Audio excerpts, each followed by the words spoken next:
let's talk about how far we could go. Dominique Dwor-Frecaut from Macro Hive, senior strategist there, joins us now. Dominique, at one point, you had an 8% target for Fed funds rate. The market moved sharply away for even 6% for a while. We're now moving back in that direction. How far do you think we're going to have to go? How far do you think the Fed's going to have to go, given the data we're getting today? So the 8% target was basically the Taylor rule, a rule that links Fed policy to unemployment and inflation. And historically, the Taylor rule has been a really great predictor of the terminal Fed funds rate. Since the 1970s, every Fed tightening cycle has ended when the Fed funds rate got close to the Taylor rule. So all I did a year and a few months ago was to say that it was likely that the Taylor rule was still relevant. My estimate of the Taylor rule is currently about 8%. And, you want to take these models seriously, but not too literally. So whether we will get to 8% or 7%, I'm not sure. But I would agree that my view has been vindicated by the data. I mean, look at what's happening to core services inflation, excluding housing. It's not going down. And look at what's happening to housing costs. We have rental indices like Zillow, apartment list. They are going up again. So I think obviously we're not going to get to the 8% in the next 6 months, but I stick to my long-term view. And by the way, in terms of the next fund move, I've had these calls that the Fed would hike 25 in June, assuming the debt ceiling crisis is resolved. I've had it since the last Fed meeting, so I stick to my guns. Okay, well, Dominique, on the subject of the debt limit issue, we are just hearing from House Speaker Kevin McCarthy, who is speaking to reporters about debt limit negotiations, and he says he thinks the negotiators made progress last night. But if we bring around this fiscal issue into monetary policy, I could see that either way this shakes out. Either we don't get a deal done and potentially we see the first default on debt that the U.S. would have ever done, or we do get a deal that brings spending cuts and potentially less impulse to growth along with it. Wouldn't either of those scenarios mean the Fed has to do less? So there is no question that if we are in the middle of a debt ceiling crisis by the time of the June Fed meeting, they won't hike.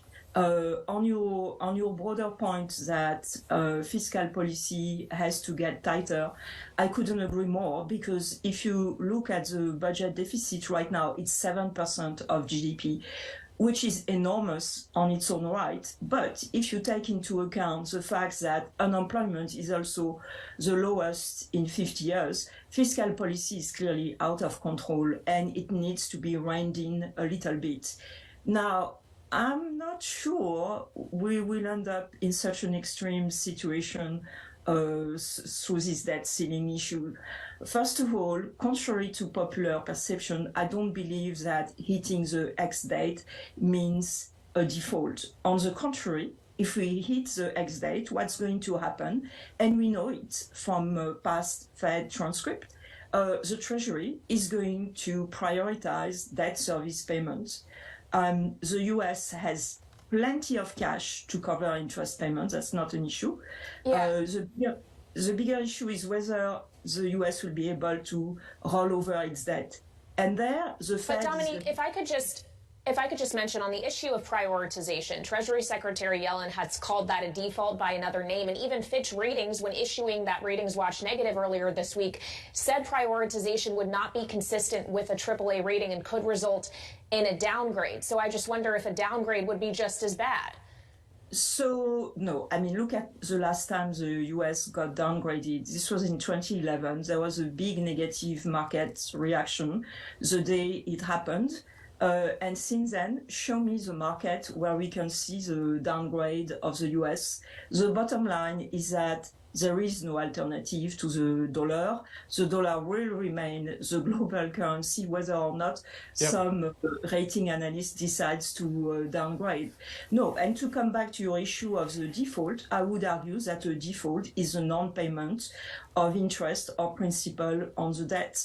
And I can't see this happening even if we hit the X date, because the Treasury has enough cash, more than enough cash to cover interest, and the Fed is going to make sure that the Treasury is able to roll over its debt. And as you know, don't fight the Fed. I mean, this has proven good advice. So I disagree that this is default for by another name. Dominique, let me just ask you one final quick question. The British Chancellor of the Exchequer, our Finance Minister, Jeremy Hunt, said something I don't think I've ever heard a Finance Minister say before, a little earlier, talking to Sky News here in the UK. He was asked about the Bank of England and the Bank of England raising rates, and was basically asked, would you prefer a recession to ongoing high inflation? And he basically said yes. He'd rather the Bank of England hit inflation hard and potentially delivered a recession. Is it going to take a recession to bring inflation back down to target? How bad are those recessions going to need to be? And when on earth do you think they actually come, particularly in the United States? The US consumer seems to be in good shape right now. Unfortunately, because there is this feedback loop between wages and prices. Wages are high because prices are high, and vice versa. The only way to bring inflation back to target is going to be a recession. And that's going to take a much tougher Fed policy than what we have now. And I don't think the Fed is ready for that yet. So we're going to see inflation probably creeping up in the second half, and the Fed eventually biting the bullet. And so my expectation is that we will move towards the Taylor rule value of the Fed funds rate towards 8% sometime in the latter part of this year, maybe the first quarter of next year. And then 2024, in my view, is the year of the recession. All right, Dominique, thank you so much for joining us today. That's Dominique Dwor-Frecaut, Macro Hive Senior Strategist. We appreciate your time.